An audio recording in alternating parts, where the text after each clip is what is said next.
شادشاي زمن قداماي هصص غباء بيت مخري منግስት ትግራይ ኣብ ዝተሳለጠ غباء ኣብ ዝሓለፉ 9 ኣዋርሕ ኣመልኪቱ ዝቀረበ ጸብጻብ ርእሰ ምምሕዳር መንግስት ትግራይ ተጋዳላይ ዶክተር ደብረጽዮን ገብረሚካኤል ህዝቢ ትግራይ ሕገ መንግስታዊ መሰሉ ተጠቂሙ መረጻ አካይዱ ሕጋዊ መንግስት ምትካሉ ከም ገበን ተቆጺሩ አብይ አሕመድ ምስናይ ውሽጥን ደገን ሓይልታት ተሻሪኹ ኣብ ልዕሊ ህዝቢ ትግራይ ዓለም ዘደንገጸ ግፍዓው በደል ፈጺሙ ኢሎም እዞም ንውርን ዘይፈጡን ሕገ ዓለም ዘይኽብሩን ጽላእትና ቀንዲ ናይ ቀትሪ ሕልሞም ትግራይ ድሕሪ 100 ዓመታቱን ከይትለዓል ካርታ ትግራይ ካብ ዓለም ነጥፋ ህዝቢ ትግራይ ድማ ካብ ገጽ ምድሪ ንምስዋርን ዘሩን ምጽላትን ሰይጣናዊ ከይትልመ ሓንጺጾም ኣብቶም ዝሓለፉ 9 ኣዋርሕ ተኸታታልነት ዘለዎም ከበድቲ ወራራት ብዘይ ምቁራጽ ኣካይዶም ማእለያ ዘይብሎም ኣርመናዊ ተግባራት ፈጺሞምና እዮም ብምዃኑ እዞም ደመኛ ጽላእትና ኣብ ልዕሊ ህዝብና ስነልቦናዊ ስምብራት ሰብኣዊ ሕልቂትን ማሕበራዊ ኢኮኖሚያዊ ዕንወትን ኣብዝሖም እዮም እዞም ወረርቲ ህዝቢ ትግራይ ብመሪርን ነዊሕን ዕቃዊ ቃልሲ ብደሙን ዕጽምቱን ዘረጋገጾ መሰል ዓርሰ ውሳነን ዓርሰ ምሕደሩን መንጢሎም መንነቱን ብሔራዊ ክብሩን ግሂሶም ኣብ ዝሓለፉ 30 ዓመታት ብጽፍሩ ረሃጹን ዘጥረዩ ሃፍትን ንብረትን መንዚዖም ኣቃጺሎም ኣባላሾም ከም ሽንቲ ግመል ንድሕሪት ተመሊሱ ግዳይ ምሕር ድኽነት ኮይኑ ብጥሜትን ሕማምን ንኽሃልቕ ካብ ዝክፉእ ትምኒቱ እዚ በጋጣሚ ዘምለጠ ድማ ፋሕጭርን ግራ ሓይሉን ክስደድ ዘይኳዓትዎ ጉድጓድ ኣይነበረን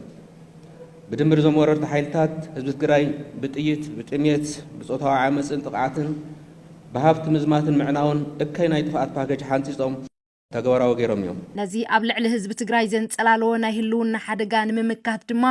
መንግስት ትግራይ ሓዱሽ ናይ ቃልሲ ኣንፈታ ነጺሩ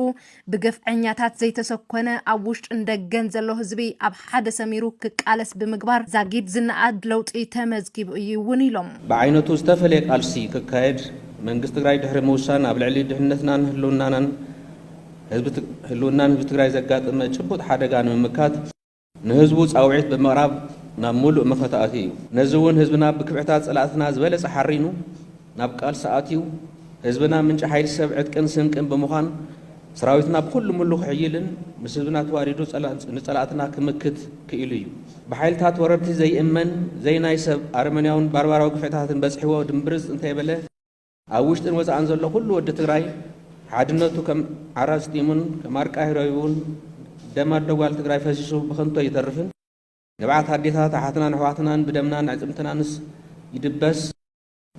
ዘርኢ ህዝቢ ትግራይ ፈጺሞ ይጸንትን መሰል ዓርሰ ወሳንናን ብሔራዊ ክብርናን ብማንም ኣይምንጠልን ኢሉ ምስ ጸላእቱ ገጢሙ እናተዓወተ እዩ ስለዝኾነ ድማ ይብሉ ተጋዳላይ ዶክተር ደብረጽዮን ገብረሚካኤል ዛጊድ ዝተረኸቡ መስተንክራዊ ዓወታት ዓቂብና ትግራይ መሊኣ ላዕላውነታ ክሳብ እተረጋግጽ ቃልስና ክነሕይል ከም ዝግባእ ኣተሓሳሲቦም እዞም ጸላእቲ እንተዘይተጸራሪጎም ድቃስ ክህልውና ይኽእልን ስለዝኾነ ብዝሓለፈ እዋን ዝምዝገብናዮም ዓወታትን ዘዋህለልናዮም ዓቕምታትን ዓቂብና ቀንዲ ተዋሳኢ ህዝባዊ ኩናት ዝኾነ ህዝቢ ትግራይ ሒዝና ጸላእትና ክንድምስስ ተወሳኺ ምድላዋት ብምክያድ ብናሃሪ እናሰጎምና ቀትርን ለይትን ክንሰርሕ ይግባእ ናብ ሰራዊት ውሕዝ ዘሎ ሓድሽ ወለዶ ጥራሕ እንተይኮነ ኩሉ ህዝቢ ህልውናን ቀጻልነትን ህዝቢ ትግራይን ብዘተኣምን ንምርጋጽ ቃልስና ንሕይል ኣብዚ ክፍለጥ ዘሎ ህዝቢ ትግራይ ይኹን ኣመራርሕኡ ምስ ህዝቢ ኣምሓራ ዓፋር ኤርትራ ይኹን ምስ ካልእ ህዝቢ ብጸላእነት ክረእሲ ትረፍ ባእሱን የብሉን ብወገን ህዝቢ መንግስትን ሰራዊትን ትግራይ ኣብ ልዕሊ ህዝቢ ዝበጽሕ በደል ምብስባስ ጥቕዓት ክሕሰብ ዝኽእል ኣይኮነን ጸላእትና ህዝብን ህዝቢ ክዋግኡ ዝገብርዎ ምልዓላት ኩልና ክነፍሽሎ ኣለና ይኹን እምበር ብሽም ኣምሓራ ኤርትራን ካልኦትን ዝወረሩና ገበናት ኣብ ልዕሊ ህዝቢ ትግራይ ዝፈጸሙ ግን ፍርዶም ክረኽቡ ኣለዎም ዝተወረረ ንብረት መንግስቲ ህዝቢ ሰብ ሃፍትን ትግራይ ክምለስ ኣሎ ናይ ዝበጽሐና ጉድኣት ካሕሳውን ግድን ክንረክብ ኣለና